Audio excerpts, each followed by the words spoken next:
Hello guys, in this video I'm going to show you how to redeem a gift card in the Zalando app. But before that, don't forget to subscribe and leave a comment down below, because at 10,000 subscribers I'm going to show you my whole YouTube revenue statistics and growth strategy.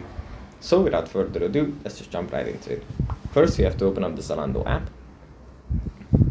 And here it opens up in the home menu where we have our articles and some suggestions, like this.